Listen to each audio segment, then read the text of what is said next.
النهارده انا عملت لكم عاشوره كان نفسي فيها وبعدين عملتها ما شاء الله. بصوا طالعه قوامها ازاي وجميله ازاي. بصوا بصوا بصوا وعامله ازاي، شايفين غرقانه في اللبن ازاي هنا كده عشان لسه كمان مطلعاها. بصوا بصوا المنظر.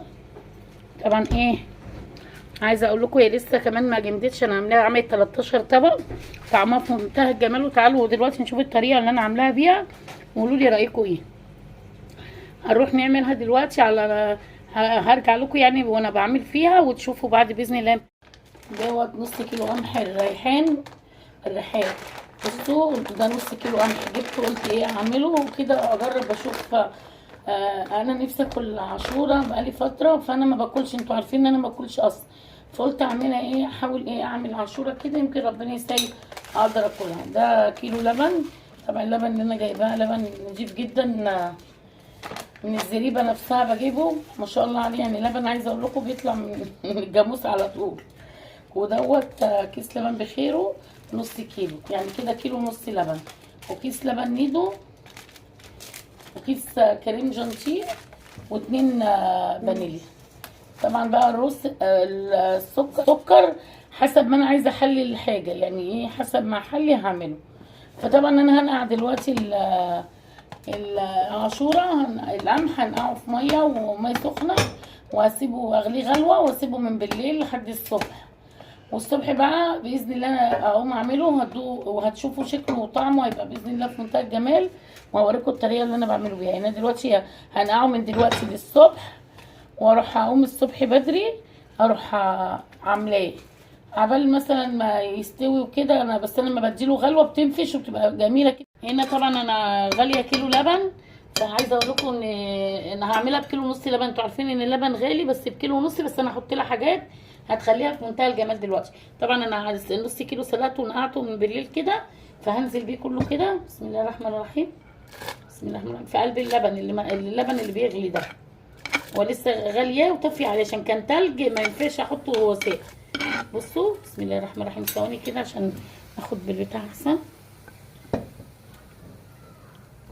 بصوا بقى لما بتتسلق وبتبات بتبقى ايه، بتديها غلوه ولا اتنين وبتطفي عليها النار، بتبقى زي ما انتوا شايفين كده.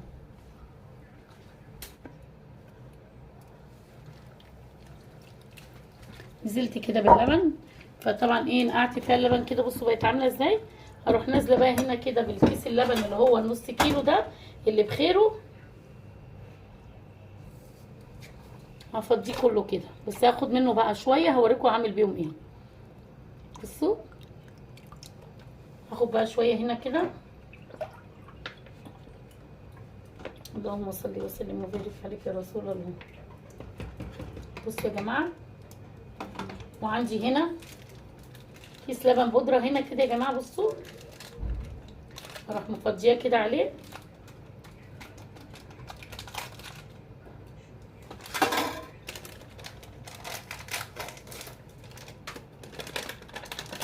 كيس لبن بودره كده وكيس كريم شانتيه كله على قلب بعضه كده.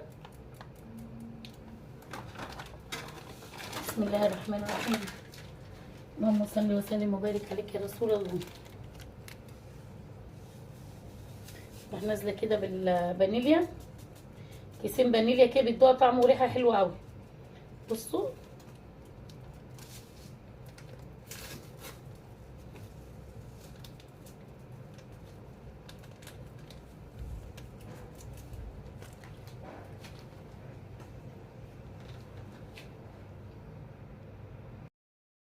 وانزل بكيس النشا كده. بصوا هحط شويه نشا كده، كل ده انا حطاه على بعضه زي ما انتم شايفين.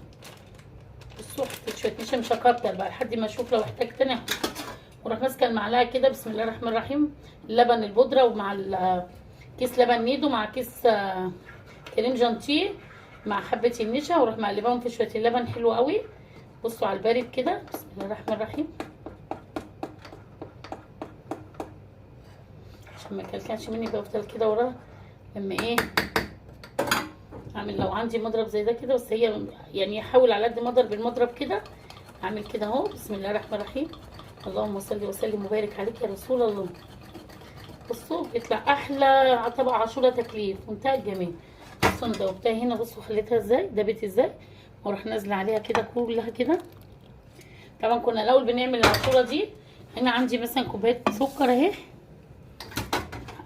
بحليه طبعا حسب ما انا عايزه. اروح مقلبها قوي كده. بصوا يعتبر دايبه في اللبن ازاي. بصوا اللهم صل وسلم، وبوطي النار يعني معلاش قوي. بسم الله الرحمن الرحيم. بصوا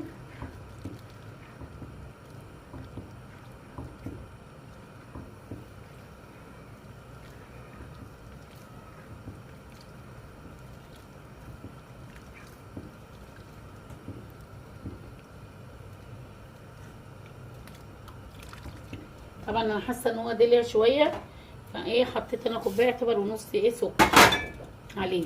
بصوا اللهم صل وسلم وبارك عليك يا رسول الله. هفضل الف كده. طبعا بصوا انا بحب دايما اغرف في الكاسات دي، بيبقى حلو. بس انا ايه هستنى لما يتقل. انا حطيت له كيس النشا كله، عشان عايزه اقول لكم النشا دلوقتي ما بقتش زي زمان. كانت النشا زمان لو حطيتي نيت اعملها تظبط العيد. انا كده هفضل الف كده. والصلاه على الرسول والاستغفار. يا جماعه بالله عليكم تتابعوني، انا مش عارفه ليه انتوا ما بقيتوش تحبوا تتابعوني والفيديوهات ما لهاش مشاهده. فانا برضك هصبر لحد ما ربنا يعوض صبري خير. بعد الصبر بقى متنسوش بقى يا جماعه اللايكات والمتابعه. عايزه اقول لكم ما باكلش اي حاجه خالص، عايشه كده. طبعا بصوا كده ما شاء الله. بصوا شايفين القشطه على الوش ازاي، شايفه دايبه ازاي. بصوا كده العاشوره دايبه ازاي. انا كان نفسي فيها، قلت اعملها قبل رمضان. انا عارفه ان مفيش مناسبه ولا حاجه، بس قلت اعملها قبل رمضان. طبعا هديها وهغرفها وهرجع تاني وانا بعبي في الكاسات هوريكم. واللهم صل على النبي. واخر نهايه الفيديو، طبعا الفيديو لما بنيجي نختمه وقرايه الفاتحه لجوزي دي بصراحه بتبقى احسن حاجه انتوا بتعملوها. فطبعا انا هسيبها تهدى شويه كده وهعبيها كده قدامكم. بسم الله الرحمن الرحيم. بصوا عامله ازاي. اللهم صل وسلم وبارك عليك يا رسول الله. هي بقى ما بتبرد بتتقل مع نفسها ما شاء الله. غرقانه باللبن يعني، ولا حطيت لها. انا سلقت العاشوره وحطيت القمح في بصوا كلها لازم تبقى كده غرقانه في اللبن زي ما بتجيبيها. شوفي بتجيبي الطبق بكام لما بتيجي تجيبيه. طبعا هنا انت هتوفري كتير، حاجه عاملاها ببيتك وبتبقى في منتهى الجمال. هعبي خالص وارجع لكم تاني. بصوا ما شاء الله بقت ازاي. بصوا جمال القشطه عليها على الوش بقت عامله ازاي ما شاء الله. عايزه اقول لكم طعمها جميل، ولسه كمان ما تلجتش. ده انا حطاها بره التلاجة يعني، لسه ما حطيتهاش التلاجة. بصوا جمالها تحفه ما شاء الله. عاشوره كان نفسي فيها وبعدين عملتها ما شاء الله. بصوا طالعه قوامها ازاي وجميله ازاي. بصوا وعامله ازاي. شايفين غرقانه في اللبن ازاي هنا كده، عشان لسه كمان مطلعاها. بصها وحبيت اقول لكم ايه رايكم فيها. والله العظيم بصوا في منتهى الجمال. بصوا سايحه في اللبن ازاي. وباذن الله هخلص وارجع لكم تاني. واخر نهايه الفيديو قرايه الفاتحه لجوزي. والسلام عليكم ورحمه الله وبركاته يا احلى اخوات. ما تنسوش بقى اللايكات. يلا قومي اتشطري انت واعملي باذن الله تبقى في منتهى الجمال.